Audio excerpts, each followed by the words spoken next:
नमस्कार साथियों, स्वागत है आप सभी का अपने YouTube चैनल पर। हम लोग इस सेशन में बात करने वाले हैं पाल वंश से संबंधित पाल कला। जो पाल वंश ने बौद्ध धर्म के बहुत ही अच्छे प्रशंसक थे और उसको मानने वाले थे, यानी बौद्ध धर्म को बहुत ज़्यादा इन्होंने लाइटली लिया और बहुत अच्छे से इन्होंने बौद्ध धर्म को लेकर के आगे चले। इसमें हिंदू धर्म और भी सभी धर्म की उतनी जिक्र नहीं है, लेकिन बौद्ध धर्म की सबसे ज़्यादा इसमें जिक्र है। इसमें देवी देवताओं के भी जिक्र किया गया है पाल कला में। तो पाल वंश से संबंधित पाल कला किस तरह से पाल वंश लेकर चले, उसको हम लोग इसमें विस्तृत ढंग से चर्चा करेंगे। तो सबसे पहले पाल वंश की बात आती है। तो पाल वंश की बात करते हैं तो इसके संस्थापक हैं गोपाल, और पाल कला एग्जिस्ट करता है 8वीं शताब्दी से लेकर के 12वीं शताब्दी तक। ठीक है, तो इसको हम लोग प्राचीन समय में के लिए हम लोग इसको उसके रूप में पढ़ते हैं। तो इसमें हम लोग देखेंगे कि पाल जो वंश था वो पाल कला को कैसे विस्तृत कर रहा है। इसमें स्थापत्य कला, चित्रकला, ठीक है, और मूर्ति कला के रूप में हमें बहुत सी इसको आगे बढ़ाने का काम किया है। तो इसमें हम लोग आगे देखते हैं कि इसमें क्या है। ये सारे चीज़ हमने आपके पास आपको एज ए नोट्स के रूप में मैंने सोचा कि आपके पास ये चला जाए, इससे कि कहीं ना कहीं बीपीएस मेंस के लिए बहुत ही ये महत्वपूर्ण है। तो इसलिए इसको हम लोग देखेंगे आज। चलिए इसको देखते हैं कि इसमें है क्या। तो सबसे पहले बात करते हैं कि कुछ परिचय के बाद। तो बिहार और बंगाल में पाल शासकों का दीर्घकाल तक शासन रहा था। यानी जो पाल वंश था वो बिहार और बंगाल और नेपाल को भी इंक्लूड कर लेते हैं। तो ये सभी क्षेत्रों में पाल वंश का शासन रहा और बहुत समय तक रहा। ठीक है, आगे बढ़ते हैं। उनके समय में नालंदा, विक्रमशिला और उदंतपुरी कलात्मक गतिविधियों के केंद्र के रूप में खास प्रसिद्ध थे। यानी इनके समय में यदि देखा जाए तो नालंदा विश्वविद्यालय, विक्रमशिला विश्वविद्यालय और उदंतपुरी, इन सभी महाविहारों को हम लोग इसके रूप में हम लोग पाल वंश के रूप में और पाल कला के संदर्भ में हम लोग देखेंगे। देखते हैं।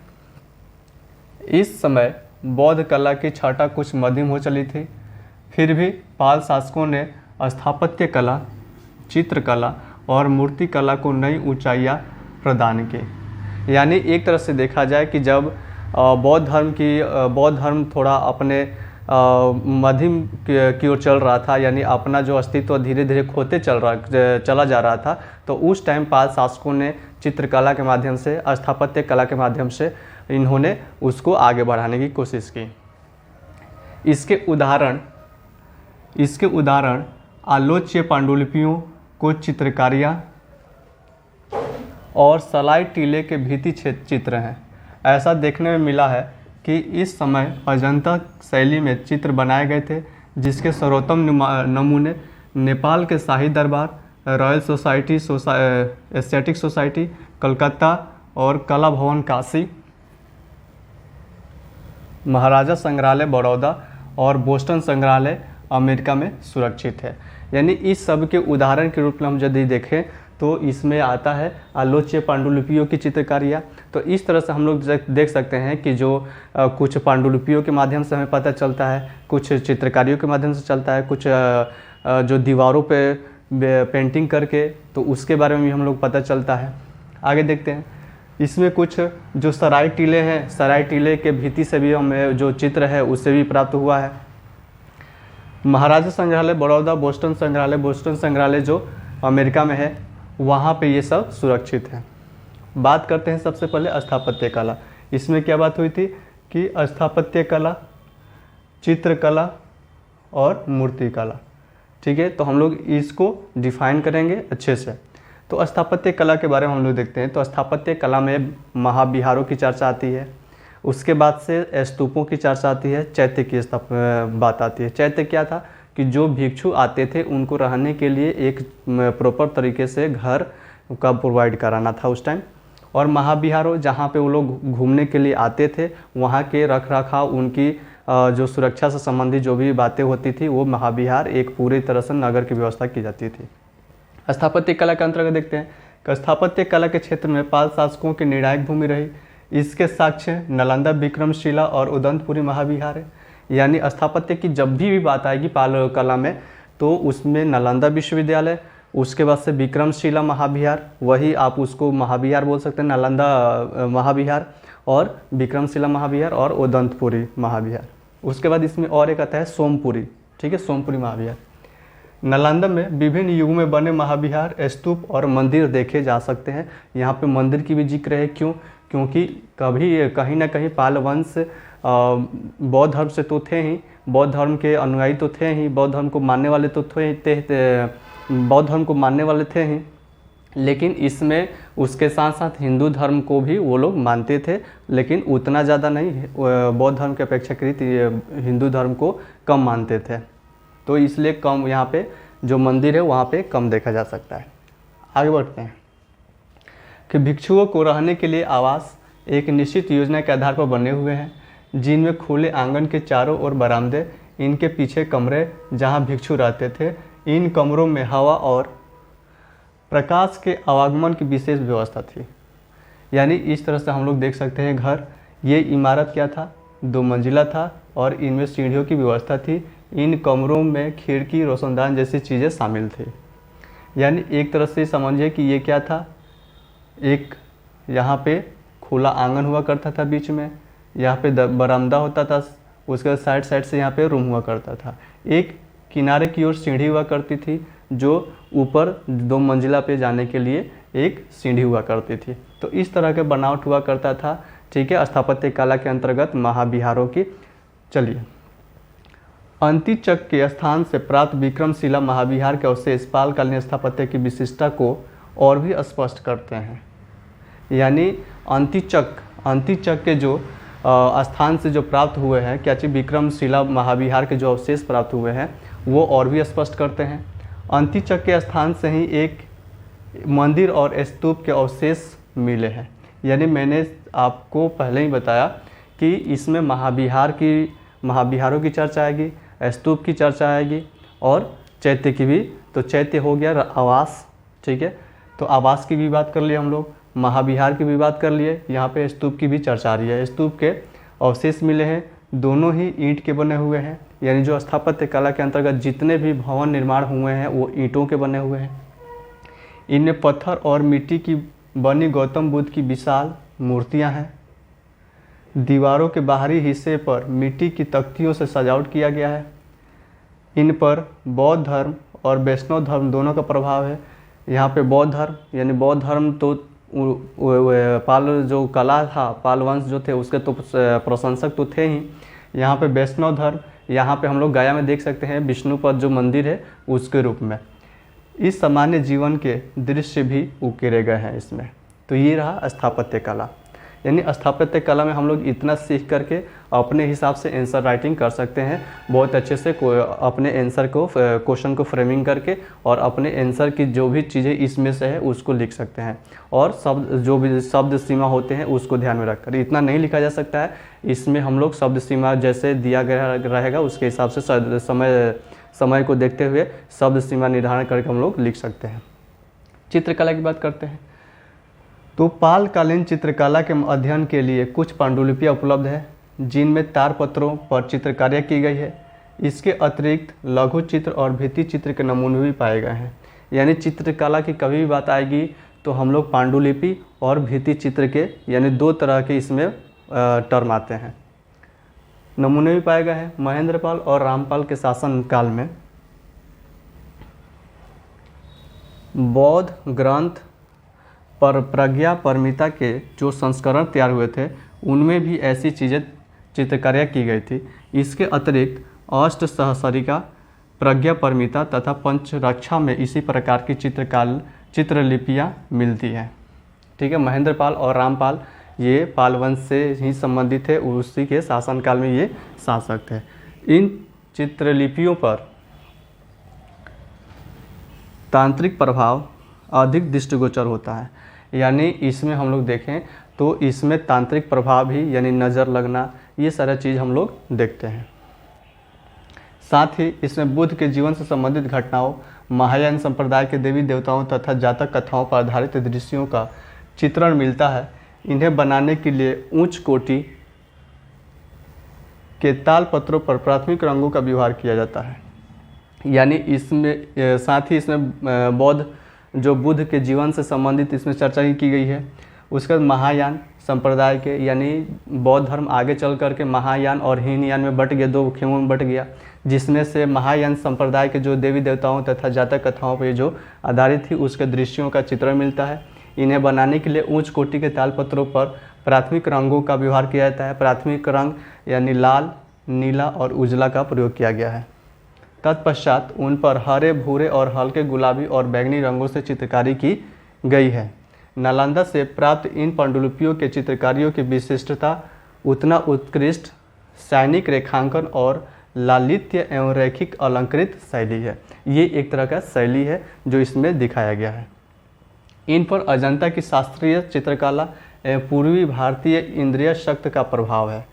इनकी नाक नुकीली तथा आंखें दोहरी वक्राकार है, जिनमें स्नाविक तनाव दृष्टिगोचर होता है। यानी इसमें भाव दिया गया है कि कैसे चित्रकला किया गया है, उसमें कैसे अंगों को बनाया जाता था, ये सारा चीज़ दिया है इसमें।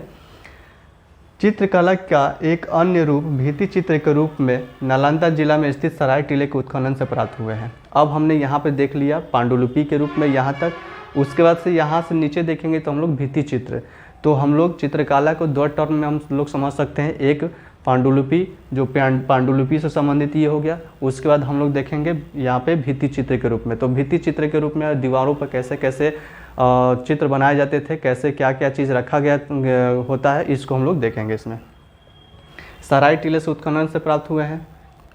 उसके बाद से नालंदा बिहार के मुख्य अवशेषों में प्रवेश के लिए बनाए गए मार्ग के निकट इस टीले का पूर्ण उत्खनन अभी नहीं हुआ है। फिर भी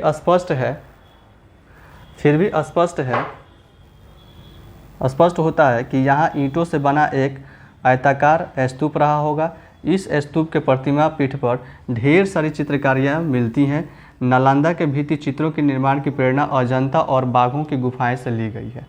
यानी नालंदा के जो भित्ति चित्र हैं वो अजंता की जो गुफाएं हैं वहाँ से लिया गया है और बाघ की गुफाओं से लिया गया है। चित्रों को बनाने से पूर्व पहले सर्वप्रथम पाषाण प्रतिमा की पीठ पर चूने की परत चढ़ाई गई। यानी एक तरह से देखा जाए तो इसमें पाषाण यानी पत्थर का भी प्रयोग हुआ है। और हम लोग और इसके पीछे चलें तो मौर्य काल और गुप्त काल में पाषाणों का जो पाषाण का यूज हुआ है वो उसी का ये नकल है। यानी उसी का नकल ये पाल वंश से संबंधित पाल कला में जो किया गया है यहाँ पे भी देखा जा सकता है। तो जब भी हम लोग समीक्षा की बात करेंगे यानी इसके क्रिटिसिज्म की बात करेंगे तो उसमें जब लिखना होगा तो इसमें हम लोग ये भी बोल देंगे कि ये कुछ मतलब एक और लाइन उसमें जोड़ सकते हैं समीक्षा के तौर पे कि जो पाल कला से संबंधित जो पत्थरों का पाषाणों का जो कला यूज था, जो प्रयोग था, वो इन्होंने नए ढंग से नहीं किया बल्कि ये पूर्व में हुए प्रयोगों के आधार पर उन्होंने नकल के रूप में उसको लिया। और भी देखेंगे समीक्षा की बातें आएंगी तो हम लोग उसकी क्रिटिसिज्म करेंगे। और क्रिटिसिज्म भी लिखा जाता है तो पॉजिटिव सेंस में, न कि इसकी पूरा निगेटिव देखा जाता है। आगे देखते हैं। फिर रंगों का प्रयोग किया गया है। रंगों के लिए लाल, पीले, सफ़ेद और काले एवं नीले रंगों का प्रयोग किया गया है। इन चित्रों में प्रयुक्त रंग बहुत हल्के किंतु बहुत उच्च कोटि के होते हैं। स्तूप के उत्तरी और दक्षिणी एवं पीछे की दीवारों के अंदरूनी हिस्से में भी फूलों के झालर और गुलाब की चित्रकारियाँ की गई है। कुछ चित्रों की पहचान खड़े हाथी की आकृति, नृत्यरत रमणी यानी नर्तकी, आसन जंभल एवं एक हाथ से में दर्पण लिए घुटनों के बल बैठी नारी के रूप में उसको दिखाया गया है। इन चित्रों में सर्वाधिक स्पष्ट चित्र खड़े हाथी का है जो उत्तर से दक्षिण की ओर दिखना चित्रित किया गया है। इसके चित्रण में बड़ी दक्षता एवं तन्वयता दिखाई पड़ती है। जंभल के देवता कुबेर का बौद्ध संस्करण है। यहाँ से प्राप्त चित्र में बैठे हुए लंबोदर जंभल को नकुल धारण किए हुए चित्रित किया गया है। नकुल उनके हाथों पर रत्न उगलते हुए बनाया गया है। चित्र में जंभल के निकट एक नारी को हाथ में दर्पण लिए बैठी हुई दिखाया गया है। इसी फलक में दक्षिण से उत्तर की ओर देखता हुआ एक पुरुष की आकृति भी है। यानी ये किसकी बात कर रहा है?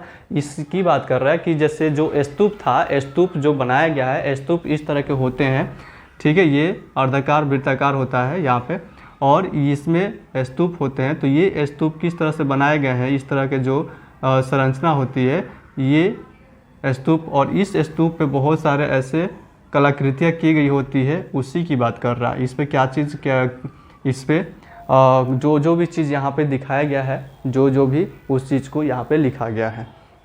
ठीक है, तो ये हो गया चित्रकला। यानी हम लोग क्या देखें कि पाल जो वंश था वो 8वीं और 12वीं शताब्दी में एग्जिस्ट करता है, यानी उसी के बीच में हम लोग पाल वंश को देखते हैं, और उसी में हम लोग पाल कला, यानी उसके जो ये पाल वंश का जो रुचि था, कलाओं में रुचि था, जो बौद्ध धर्म को ये लोग मानने वाले थे, तो ज़्यादातर बौद्ध धर्म से संबंधित इन्होंने इसमें बात कही है, जो स्थापत्य कला और चित्रकला और मूर्तिकला के रूप में हम लोग देख सकते हैं।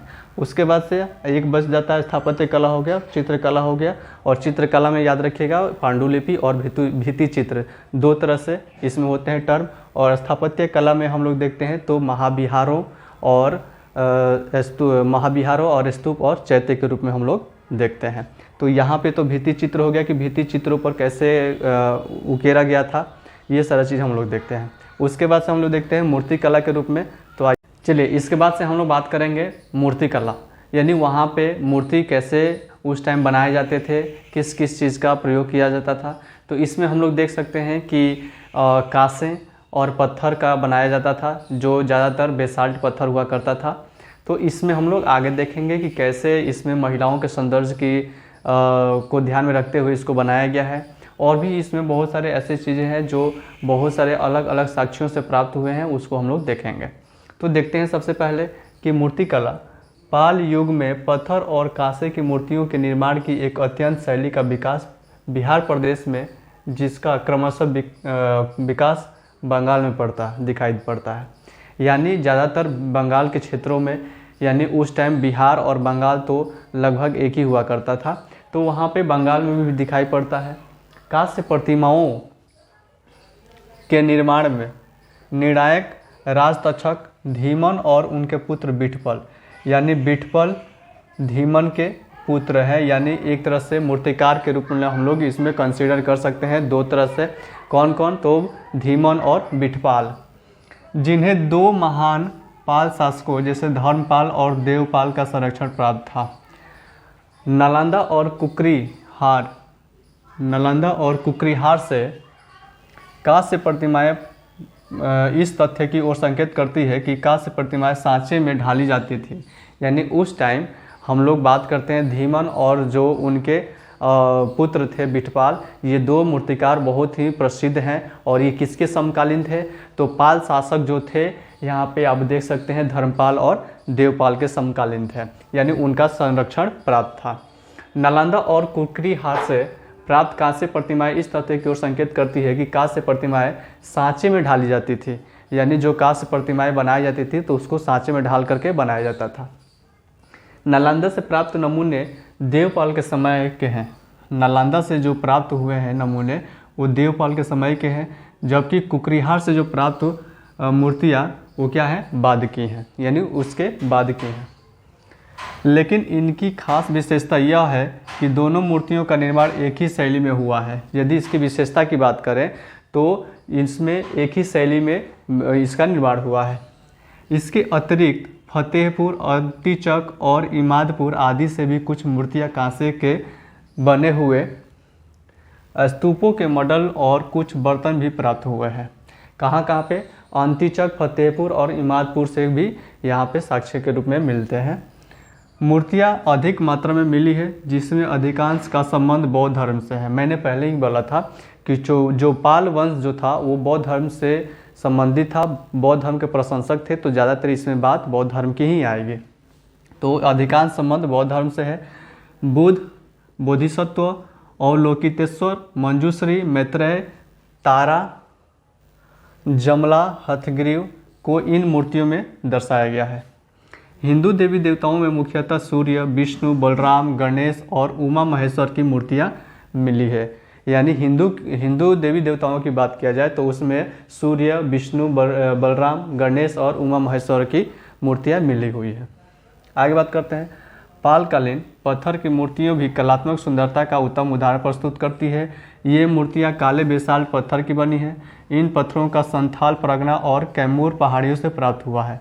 यानी यहाँ पे बेसाल्ट जो पत्थर से बनाए जाते थे वो कैमूर की पहाड़ियों और यहाँ पे आप देख सकते हैं यहाँ पे संथाल परगना, यानी एक तरह से कहा जाए तो ये संथाल परगना और कैमूर पहाड़ियाँ जो है वो खड़गपुर पहाड़ियाँ और राजमहल की पहाड़ियों से प्राप्त हुआ है। आगे बात करते हैं। सामान्यतः इन मूर्तियों में शरीर के अगले भाग को दिखाने की चेष्टा जान पड़ती है। यानी उस टाइम के जितने भी मूर्तियाँ होती थी उसके आगे वाले पर्सन, यानी शरीर का जो बनावट है उसके आगे वाले पर्सन को ज़्यादा दिखाने में ये लोग सक्षम चेष्टा किए थे। जो शरीर के पीछे वाले भाग थे उसको ज़्यादातर नहीं दिखाया है इसमें।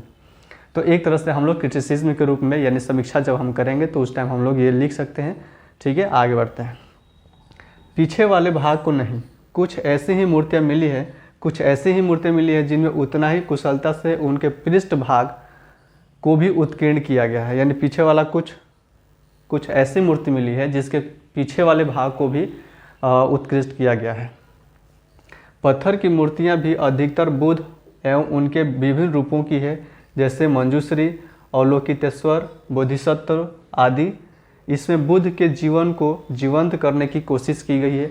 क्योंकि पहले हम लोग देख चुके हैं कि जो बुद्ध को जो बौद्ध काल जो था, यानी बुद्ध की जो लोकप्रियता थी धीरे धीरे घटने जैसी हो गई थी। यानी बुद्ध जो बौद्ध धर्म था वो धीरे धीरे मध्यम हो चुका था, तो उसको पाल वंश ने इसको जागृत करने का भी काम किया। जैसे उनका जन्म, ज्ञान प्राप्ति, प्रथम धर्मोपदेश की प्रस्तुति एवं निर्माण आदि। इसके बाद विष्णु की मूर्तियां हैं। जैन धर्म एवं शैव मत से संबंधित कई मूर्तियां भी मिली हैं। सभी मूर्तियां अत्यंत सुंदर है और कला की परिपक्वता को दर्शाती है। यानी जितने भी मूर्तियां मिली है बहुत ही सुंदर और उसमें बहुत ही बारीकियों से उसमें काम किया गया है। अलंकार की अधिकता इन्हें और भी आकर्षित बनाती है। पाल कला में सुंदर एवं कलात्मक भित्ति चित्र भी देखे जा सकते हैं। इनमें कुछ अवशेष अंतिचक स्थित विक्रमशिला महाविहार से मिले हैं। ऐसी मूर्तियां दीवारों पर सजावट के लिए बनाई जाती थी। यानी दीवारों पर सजावट के लिए मूर्तियां जो बनाई जाती थी वो विक्रमशिला महाविहार से मिले हैं जो अंतिचक स्थित में है। उसके बाद से यहाँ पे भित्ति चित्र, कलात्मक भित्ति चित्र के रूप में हम लोग वही देखते हैं।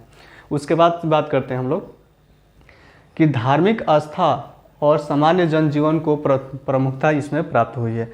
यानी इसमें धार्मिक जो आस्था, यानी धर्म से संबंधित जो हमारी आस्था है, यानी पाल वंश की जो आस्था थी बौद्ध धर्म में, उसको यहाँ पे दिखाया गया है। जनजीवन को भी प्रमुखता दी गई है, यानी दैनिक जीवन से संबंधित इसमें हर सारे चीज़ को दिखाया गया है। बुद्ध, बोधिसत्व, तारा आदि की प्रस्तुति बौद्ध धर्म और विष्णु, आदि वराह, नर्धनारीश्वर, अर्धनारीश्वर, सूर्य और हनुमान की प्रस्तुति हिंदू धर्म के प्रभाव को भी स्पष्ट करती है। यहाँ पे हम लोग देख सकते हैं। कलात्मक सुंदरता की उत्कृष्ट उदाहरण एक तख्ती है। यानी एक तख्ती जो है उसके रूप में हम लोग ऐसा माना जाता है कि जिस पर एक स्त्री को बैठी हुई मुद्रा में दिखाया गया है और दाहिनी पैर जो है बाएं पैर पर रखा हुआ है और शरीर झुका हुआ है। ठीक है, तो इस तरह से पेंटिंग वहाँ पे हम लोग देख सकते हैं मूर्तियों के रूप में। और एक हाथ में आईना लिए अपने रूप को निहार रही है और दूसरे हाथ की उंगलियों से अपने मांग में सिंदूर भर रही है। चेहरे की सुंदरता और भोलापन, उभरी हुई छातियाँ यानी वक्षस्थल, पतली कमर उसके शारीरिक सौंदर्य पर केंद्रित करने का सफल प्रयास देखती है। उसके शरीर को आभूषणों से ढककर और आकर्षित बना दिया गया है। यानी एक तरह से इसमें ये दिखाए जाने की कोशिश है कि जो महिलाएं की जो सौंदर्य है उसको यहाँ पे दिखाने की कोशिश किया गया है कि किस तरह से यहाँ पे मूर्तियों को बनाया जाता था, किस चीज़ को यहाँ पे ध्यान में रख कर बनाया जाता था। तो इसमें ऐसा देखा जा रहा है कि जो तख्ती के अनुसार यहाँ पे देखा गया है कि एक स्त्री को बैठी हुई मुद्रा में और जो बाएं पैर है वो दाएं पैर है वो बाएं पैर पर रखा हुआ है और नीचे सिर झुका करके वैसी मुद्रा में बनाया गया है। उसके बाद से यहाँ पे भी देखते हैं कि एक हाथ से आईना रखी हुई है और दूसरे हाथ से वो सिंदूर करती हुई यहाँ पे दिखाया गया है। और चेहरे की सुंदरता, भोलापन और उभरी हुई छातियाँ, पतली कमर और उसके शारीरिक सौंदर्य पर केंद्रित करने का सफल प्रयास दिखती है और शरीर को आभूषण से ढककर और आकर्षित बना दिया गया है। तो यहाँ पे ये है चित्रकला मूर्तिकला से संबंधित। तो हमने स्थापत्य कला और चित्रकला और यहाँ पे मूर्तिकला के रूप में हम लोग देख लिए। अब इसके बाद हम लोग आते हैं कि निष्कर्ष पे और इसके समीक्षाओं पे। तो समीक्षा में क्या क्या है, इनमें क्या क्या कुछ गलतियाँ थी जो सुधारा जा सकता था और क्या इससे निष्कर्ष निकलते हैं। तो आइए इसके बाद हम लोग आगे बात करते हैं। चलिए इसकी समीक्षा की बात किया जाए तो समीक्षा में हम लोग लिखते समय हम लोग ध्यान दिया जाता है कि इसमें हम लोग पॉजिटिव सेंस को हम लोग देखेंगे, सकारात्मक सोच को लेकर के, उसके बाद से हम इसमें देखेंगे। तो समीक्षा की बात करते हैं तो इस प्रकार हम पाते हैं कि पाल युग में मूर्तिकला, स्थापत्य कला, चित्रकला काफ़ी उन्नत अवस्था में थी। इस कला में महाविहारों के निर्माण, यानी महाविहारों के निर्माण के अंतर्गत नालंदा महाविहार, विक्रमशिला महाविहार, उदंतपुरी महाविहार और सोमपुरी महाविहार की बात यहाँ पे हो रहा है कि परंपरा पहले मौर्य और गुप्त काल में पहले ही से ही था, ज़्यादा व्यवस्थित एवं व्यापक हुई। पालकालीन कांसे की मूर्तियाँ अपने कलात्मक संदर्भ में समकालीन चोलकालीन नटराज के कांसे की मूर्तियों के समकक्ष है। यानी यदि देखा जाए यहाँ पे तो ये जो पाल काल में जो कांसे की मूर्तियाँ होती थी वो चोल काल में, यानी चोल काल हम लोग देखें तो ये साउथ बिहार में यहाँ पे चोल काल यहाँ पे रहता था, यहाँ पे चोल वंश। तो यहाँ पे इसकी नटराज जो मूर्तियाँ हुआ करती थी कांसे की, ठीक है, तो उसके एक समकक्ष थी, यहाँ पे हम लोग देख सकते हैं। तो यहाँ पे याद रखिएगा चित्रकला के संदर्भ में पांडुलिपि चित्रण का विकास कई रूपों में विशिष्ट है, परंतु कला समीक्षकों ने कुछ बिंदुओं पर पाल कला की आलोचना की है जो निम्न है। यानी इसमें जो भी समीक्षक हुए करते थे, जो भी क्रिटिसाइजर मतलब थे, वो इसकी जो पाल कला है उसमें क्या क्या गलतियां थी उसको इन्होंने देखा है। कि पहला देखा है कि पुनरावृत्ति दोष का मतलब जो पहले से हो चले हैं, यानी पहले की जो स्टार्ट हो चुके हैं उसको फिर इसमें पाल कला में दिखाया गया है। जैसे मौर्य काल में और गुप्त काल में पत्थरों का जो यूज हुआ है उसमें फिर यहाँ पे पुनरावृत्ति उसकी हुई है। और यहाँ पे देखते हैं कि कई समीक्षकों के अनुसार पाल कला के विभिन्न रूप स्थापत्य कला, मूर्तिकला, चित्रकला आदि पूर्व से प्रचलित तत्वों का ही दोहराव है, परिणामतः इसमें नवीनता का अभाव है। उसके बाद से हम लोग देखते हैं दूसरे नंबर पर मौलिकता का अभाव। इसमें मौलिकता का अभाव क्या है, तो ये मूर्तियाँ अधिकतर हाथों से बनाई गई थी, यद्यपि कलाकार ने अपने शिल्प में अधिकतर गरिमा को समेटने का प्रयास तथा इसमें सहज सौंदर्य दिखाई नहीं देता है जो गुप्त युगीन मूर्तियों में था। यानी मौलिकता का अभाव में हम लोग देख सकते हैं कि यहाँ पे कलाकारों ने अपने हाथों से बनाया है, तो अपने हाथों से बहुत ही बारीकियों से बनाया है, जिसमें बहुत सारे उसमें अलंकार दिए चित्रण किए हैं।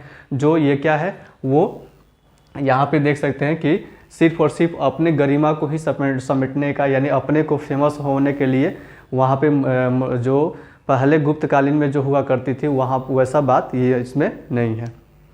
अत्यधिक अलंकार यानी मूर्तियों को आभूषणों से लाद दिया गया है, जिसमें कृत्रिमता का स्पष्ट आभास मिलता है। वस्तु अलंकार के अत्यधिक प्रयोग इस शैली की विशेषता बन गई।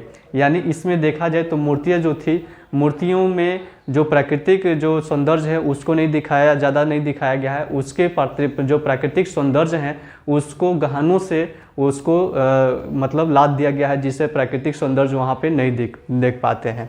उसके बाद से अग्रभाग का अंकन देखते हैं। तो अग्रभाग कुछ कला समीक्षकों ने उन पाल मूर्तियों की समीक्षा करते हुए बताया है जिनमें सिर्फ मूर्तियों के अग्रभाग का ही अंकन हुआ है। यानी इसमें अग्रभाग का अंकन के अंतर्गत हम लोग देखेंगे तो हमने इससे पहले हम लोग पढ़े थे, तो जो भी मूर्ति हुआ करती थी उनके अग्रभाग को ज़्यादा यहाँ पे बहुत ही बारीकियों से बनाया गया है। तो उसमें और पीछे वाले जो भाग हैं वो उसमें कोई डिजाइनिंग यानी कोई भी वहाँ पे नहीं इस तरह का चित्रण है। तो इस तरह से उनमें एक समीक्षक ने इसको समीक्षा के तौर पे ये किया है। इससे परंपराओं से परिधि तथा एक सीमा तक उनमें नवीनता की कमी है। ठीक है, यहाँ पे देख सकते हैं कि उपरोक्त आलोचनाओं के संदर्भ में यह कहा जा सकता है कि पाल कला के विभिन्न रूपों में पूर्ववर्ती परंपराओं से प्रेरित तथा एक सीमा तक उनमें नवीनता की कमी है। यानी जो पीछे गुप्त काल और मौर्य काल में जो हुआ था उसी का ये यहाँ पे दोहराव है। जो इसमें क्या है, नवीनता यानी नए चीज़ यहाँ पे जो देखा जा रहा है कि कुछ होना चाहिए, उसमें क्या है, कमी है। परंतु व्यापक रूप से देखने पर इस काला में तत्कालीन जनजीवन का काफ़ी हद तक चित्रण किया है। अब यहाँ पे देखिए कि ये तो समीक्षा हो गया, लेकिन यहाँ से क्या कर रहा है कि परंतु इतना होने के बाद भी ये बोल रहा है कि व्यापक रूप से देखने पर इस कला में तत्कालीन जनजीवन के काफ़ी हद तक चित्रण है। यानी ये क्या है, पॉजिटिवली सेंस है। जो किसी भी काल के कला से मूल अपेक्षा रखी जाती है।